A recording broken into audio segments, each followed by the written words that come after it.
कोकब फरशौरी साहब, सबसे पहले आपकी तरफ आता हूँ। आप क्या समझते हैं कि ईरान में 28 दिसंबर से जो होने वाला एहतजाज था, बिलाखिर उसकी गूंज जो है वो कम हो गई? ये जो अभी वक्फा है, ये मुस्तकिल है या फिर मुस्तकबिल करीब में आपको कोई और बहरान दिखाई देता है?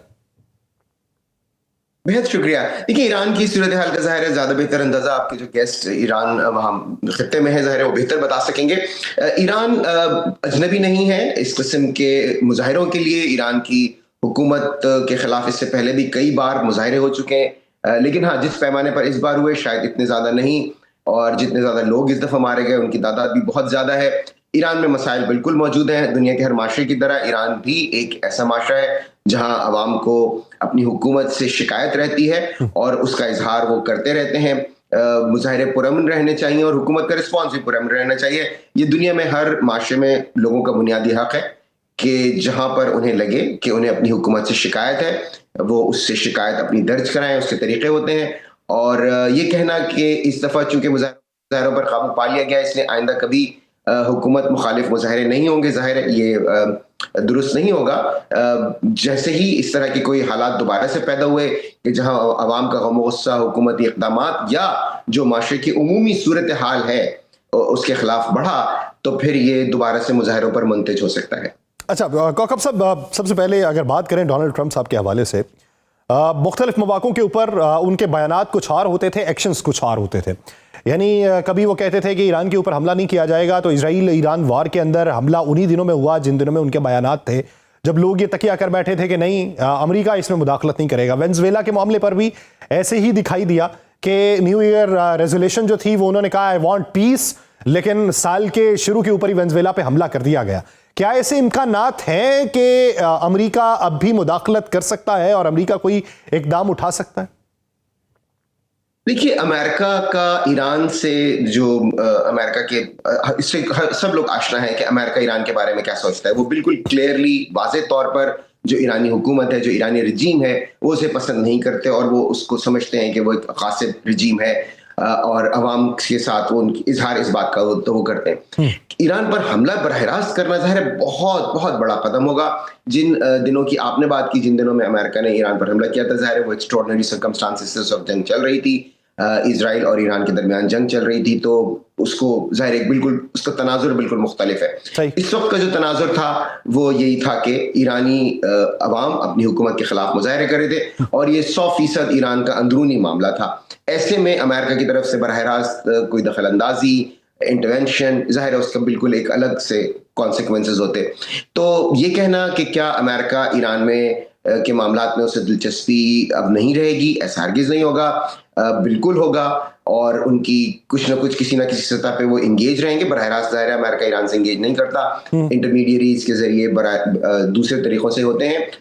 ईरान में अगर दोबारा से इस तरह की सूरत हाल पैदा हुई तो जाहिर है कि वाशिंगटन में भी यानी इंटरवीन वो करते रहेंगे, बराह रास्त ना हो तो बिल वास्ता तो है, बिला वास्ता अगर ना करना चाहें तो ये एक अलग मामला है। कौकब साहब ये कह रहे हैं कि इससे पहले भी बड़े एहतजाज होते रहे, आपने बीच में कुछ बोलना चाहा था लेकिन वो आवाज़ आपकी कटी। मेरी मुराद महिसा अमीन वाला भी वाक़या है, तेहरान यूनिवर्सिटी की तलबा तहरीक भी है जिसे बड़े एहतजाजों में शुमार किया जाता है, तो आपको उससे ये मुख्तलिफ कैसे लगता है? जी, मैंने गुजारिश की थी कि जो हलाकतों की तादाद है इस बार वो 2-2.5 हज़ार के करीब है। ये बहुत ज़्यादा हलाकतें हैं। ज़ाहिर पहले भी मुजाहरे हुए हैं और ऐसा नहीं है, जैसे कि मैंने गुजारिश की, कि ईरान के लिए मुजाहरे नए नहीं हैं।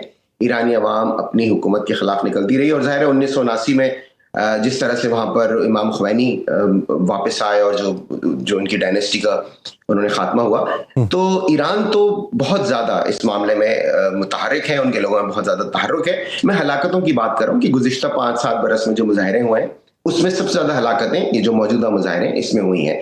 और इस बार ज़ाहिर है कि चूँकि पूरा का पूरा मामला इजराइल और ईरान की जो जंग फौरन हुई थी उसके बाद था, फिर इस दफ़ा एक और फैक्टर बहुत ज़्यादा उभर कर सामने आया और वो ये कि ईरान में जो बैरूनी फैक्टर होता है, दीगर ममालिक की जो मुदाखलत होती है, वो इस दफ़ा बहुत ज़्यादा उभर के सामने आई। और हम देखते हैं कि जो ईरान में हालिया दिनों में कुछ वाक़यात हुए, जैसे कि इस्माइल हानिया की ہلاکت کا واقعات، اس میں یہ فیکٹر بہت زیادہ ابھر کے آیا کہ باہر کے لوگ آ کر جاسوس کی شکل میں ایران میں انفلٹریٹ کرتے ہیں اور ایران کا جو اندر کا سسٹم ہے اس کو توڑ پھوڑ کرنے کی اس میں کوشش کرتے ہیں.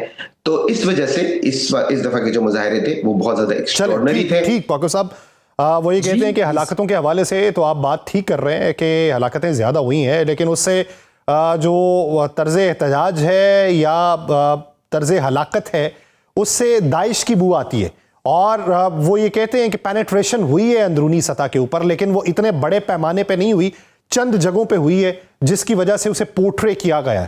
تو کیا آپ یہ سمجھتے ہیں کہ بیرونی عوامل جو ہیں انہوں نے حتی الامکان کوشش کی ہے کہ یہ ایران کے اندر کوئی اس طرح کا منظرنامہ بنایا جا سکے جس سے رجیم چینج والا آپشن جو ہے اس کو قابل عمل بنایا جا سکے؟ دیکھیے، یہ بھی کوئی نئی بات نہیں ہے کہ ایران میں بیرونی مداخلت ویسٹ کے ذریعے کروا کر اور ایران کی حکومت کو کمزور کرنا، وہاں کے حالات کو خراب کرنا، یہ بھی بالکل کوئی نئی بات نہیں ہے. اور اس دفعہ بھی ایسا خارج امکان ہرگز نہیں ہے. اور ایران کی حکومت نے کچھ ظاہر ویڈیوز بھی دکھائے، ثبوت بھی دکھائے. تو اس لیے یہ والا فیکٹر ہرگز نظر انداز نہیں کیا جا سکتا کہ بیرونی مداخلت ہوئی ہو ایران میں، وہاں پر جو فورن ایکٹرز ہیں ان کی انفلٹریشن ہوئی ہو. اور جیسے کہ میں نے کہا کہ یہ کوئی پہلی بات نہیں ہے، اس سے قبل بھی اگر ہم بہت پیچھے چلے جائیں گے، اگر ہم ان کے جو وزیر اعظم تھے مصدق اس دور میں چلے جائیں گے تو وہ تو بعد میں بات پروون بھی ہوئی. تھرو آؤٹ یہ چلتا رہا. اور ابھی موسٹ ریسنٹلی جیسے کہ میں نے کہا کہ جو اسماعیل ہانیہ کی ہلاکت ہوئی اور پھر جو اسرائیل کا جو حملہ تھا ایران پر، اس دوران بھی یہ فیکٹر بہت ابھر کے سامنے آیا کہ جو بیرونی ایجنٹس ہیں، جو باہر کی انفلٹریشن ہے، وہ ایران میں بڑھ جاتی ہے اور ایران اس کے ذریعے ایران کو کمزور کرنے کی کوشش کی جاتی ہے. تو اگین یہ چیزیں بالکل بھی نئی نہیں ہیں اور اس دفعہ بھی ان کو خارج امکان ہرگز قرار نہیں دیا جا سکتا.